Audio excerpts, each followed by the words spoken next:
very, very interesting preseason game for the Dolphins yesterday against the Lions. Were they tough enough? Yeah, they were tough enough. Fighting in the trenches, making big plays. That's not what everyone's talking about. Everyone's talking about the quarterback, the running back, the competition, and all the good stuff that's happening, and some of the bad stuff, like some of the injuries that seem to be nagging this team and holding us back, and also looming question marks with those injuries. Mike McDaniel spoke after the game yesterday on a myriad of topics, including the ones that are hot right now. The hottest one of them all, the quarterback controversy. Mike McDaniel, is there a quarterback controversy? He explains. Well, I'm definitely not going to overreact to results, considering I talk about the process all the time. So I would be, speaking against my own. But I think the biggest thing is that guys, you find things to see if guys can improve upon. Both those guys have done a great job, and Tua's led the way. So I'm not concerned about that at all. I think the most important thing is that we continue to improve and always do what's best for the team when push comes to shove. So guys are going to keep working, and we need them to have their best next week. So Mike McDaniel saying it's a process, but if the process continues to go the way it does, where they're saying that Zach Wilson and Quinn Ewers are pretty much on an even keel, you're still probably going to get Zach Wilson to be your starting quarterback for experience reasons, because Quinn Ewers, that's one of those things. He does not have a lot of experience, if any, really. So you throw him out there, you might say, oh, no, but he's the better quarterback. Yeah, but... So right now, there is no quarterback controversy, at least when it comes to the coaches. It seems like the process has deemed that Zach Wilson will be the backup quarterback to Tua Tagovailoa. Now, for those that want Quinn Ewers to be the backup quarterback, I can understand your case. For the few people that are out there saying that Quinn Ewers is the best quarterback on the team and should take over for Tua Tagovailoa, hold your horses, I guess I would say to that, Vlad. That's a little bit too anxious, a little bit too antsy. Man, I'm going at it with this guy named nobody talked about Tua. Tua hasn't been mentioned at all today. Until just now. I'm just mentioning him now because the first thing this guy texts, QAM needs to stop covering for the quarterbacks. I'm like, when did we say anything about? Have we ever? You know me. I don't cover for no Tua. That ain't my team. We just give fair criticism. So when he's there to be criticized, you criticize him. When he's there to be loved and give him props, you give him the props. So the fact of the matter is, when you're thinking about all these other positions that need to be addressed, the one position you don't have to worry about is your quarterback. Look, you saw last year, Tua exponentially gives us a better chance to win. Listen, if he's not your favorite quarterback, that's fine. But you know what? Name me another. You know what? Okay, cool. Y'all want Tua gone? Give me another quarterback right now. Give me another quarterback that's not on another roster. Because you're not going to get Joe Burrow. You're not going to get Mahomes. You're not going to get Allen. Name your quarterback. Numbnuts. Name me another one. Name your quarterback. So there is no quarterback controversy when it comes to the coaching staff. The fans, hey, we can talk about it all day long. One thing that I loved yesterday, the defense. I like the rookie Kenneth Grant. I'm hearing a lot of good things from him. Mike McDaniel spoke about the D getting those good reps yesterday. To get all those reps is invaluable, just because not only is it the situation in the moment of truth, but then everybody learns from it in the film room. So, those are particularly with how Dan likes to do it, super aggressive, that you're looking for those moments of intensity and pressure situations to see how people respond. There you go. Got to get those reps. So important, especially for those guys that are on the second and third team and trying to make the team. We know a lot of these guys are going to be good. Kenneth Grant, you want to get some run just so you can get experience in game speed, being a rookie and stuff like that. But he looked good in the practice. We saw some really great plays from Storm Duck. First of all, you didn't even hear his name, which is good as a cornerback. You don't hear your name, you're good. You're doing a great job. Jameson Williams and Amon-Ra St. Brown were playing. Yes, that is also true, but you're getting the reps in there. You're getting some good. I thought the defense looked tough, it looked strong. Now, hopefully we can get some of the guys back on this defense and get them starting.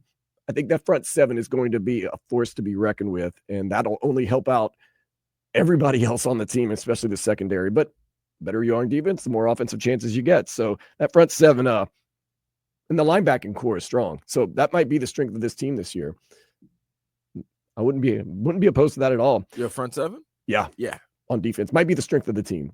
And hopefully I don't think the word might should even be used. Still preseason, you know. No, I think the strength of your team is your front seven. The front seven, more so than your skill position players. Yeah. Because guess what?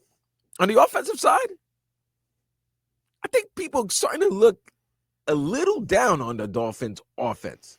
And I don't know why. Maybe because they're not too sure about the offensive line. People thinking Tyreek's going to take a dip this season. I mean, if you're a gambling community, they definitely think he's Devon Achane being out and not knowing the severity of his injury kind of puts this offense in limbo. You don't have Jonnu Smith anymore. You're hoping that Darren Waller, gets into some type of. Connor Tanner had a good game yesterday. I'm scared that we're going to have to use him more than we thought we were going to have to use him this year. I'm starting to believe that a little bit more. But nonetheless, speaking of guys getting in, taking advantage of the opportunities, getting those reps, Mike McDaniel, happy that happened yesterday. Reps is invaluable just because not only is it the situation in the moment of truth, but then everybody learns from it in the film room. So, those are particularly with, how Dan likes to do it, super aggressive, that you're looking for those moments of intensity and pressure situations to see how people respond. So just continuing to evaluate, that's what Mike McDaniel, those guys are doing. It looks like had some guys that have really stood out this preseason in 2 games. Like I said, I think the rookie, Kenneth Grant, first-round pick, 13th overall, has been fantastic. Jonah Savianaya, he has looked like a rookie, which that's fine. That's totally good. And then, of course, Ollie Gordon, the second, one of the other rookies, has looked very impressive as a running back. Other than that, Quinn Ewers had a good game yesterday. He looks like he's really good on the run. Zach Wilson looks more comfortable. It's good to get those guys going. Now let's get to those injuries. On both sides of the ball, Devon Achane got some injuries. Zach Sealer dealing with some injuries. Mike McDaniel expounded on that. Nothing from the last time we spoke. We're gonna get back in town and kind of better assess the time frames between days and weeks, but not too long. So both of them are.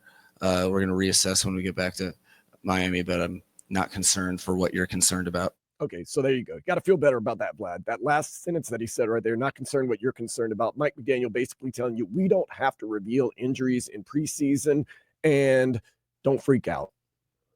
I know you're a little bit worried about the soft tissue lower body injuries and the days and weeks that could possibly be coming for Achane and Sealer, but Mike McDaniel at the end, telling you without telling you, I'm not concerned what you're concerned about. So I think we're okay. I hope we're okay. Are we okay? I don't think so. I think it's just precautionary. Okay. But if anything with lower leg, bro, I don't mess with it. All right. Lower level, your lower body, I'm not messing with it. Speaking of lower body, Mike McDaniel got a little deeper into the Achane injury, and also the secondary. Ethan Bonner looked like he took a little dip yesterday with an injury. Okay. Well, so it's a soft tissue lower body that's not severe, semi-preventative, but kind of tricky for timelines. Yeah, it was if it was a situation where he could have, if we had a regular season game, it would have been a very different situation. I think but there's nothing severe going on.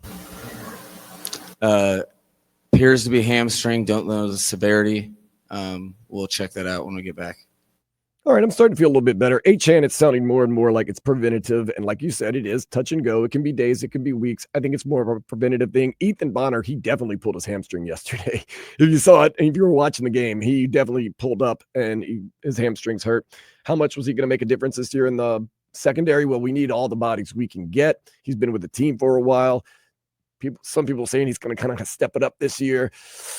Man, by the end of the season, Vlad, are we going to have anybody in the secondary, or are we just going to blitz all 11 guys and hope to get to the quarterback? Nah, I think it's the thing. I think the Dolphins know the players that they want from other teams. I think film is being watched, film is being sent. They know who they want to target that last Tuesday when the roster has to be shortened to 53. So, to their final roster. So they know the guys that they want to sign, guys that they want to put on practice squads. They have a list. There's probably about right now in limbo of whether they're going to make the team or not make the team. Probably 5 guys, 6 guys that they're kind of still evaluating. Every team knows who is making the roster. Like they know 45 players that are making the roster. It's about the 8, 5, 6, 7, 8 guys, the 8 that can make the final 53. And then other cuts and other teams. And then the couple of players that you might want to try to stash in the practice squad, and hopefully that no other team will pillage and sign them. That's all. But they know what their team is. Yeah, they know for the most part what their team is. They have that little wiggle room in there of a couple of players that they can either sign, don't sign, practice squad, do all that other great stuff. But are you refreshed that Mike McDaniel's been a little more? What would be the word? Straightforward with with is he straightforward? Because he's still giving you gibberish at times. Yeah, but he's not sitting there. No, what it is, what I didn't realize about Mike McDaniel? If you press him about something that he doesn't like, he'll give you a straight answer. Okay. Notice the Jalen Ramsey. Anytime you asked him about the Jalen Ramsey situation, that was the first time in the history of Mike McDaniel responses to the media that it was a 15 to 20 second cut. Well, maybe he's also growing as a coach, which we've asked him for a long time to do. No, because I just heard we played a cut right now, and it was just on the quarterback competition, and he was just saying Mike McDaniel gibberish. Well, I'll give you just a synopsis of what Mike McDaniel said. We don't have a quarterback competition going on. It's a process. The D's getting good reps. They're going to probably be the strength of this team, especially the front 7. Guys are taking advantage. I like to get a lot of stuff on tape. And Achane, Sealer, and Bonner are dealing with some injuries that probably aren't that serious, more precautionary. Mike McDaniel, we got you covered, man. Thank you. In a roundabout way. Right. Well, that's you. You could say that in less than 30 seconds, but he's going to take a minute and 50 just in, I'm like, come on, bro. But you asked him about Jalen Ramsey. I'm only going to coach the guys that are here that want to be here. I was like, whoa, look at that. This guy got go. He speaks fluent. He can talk. To move on. Hey, he can talk in one breath. Okay, I see that. Cool. Mike McDaniel wants to move on from some things. Therefore, but when give you the roundabout, doesn't give you the runaround.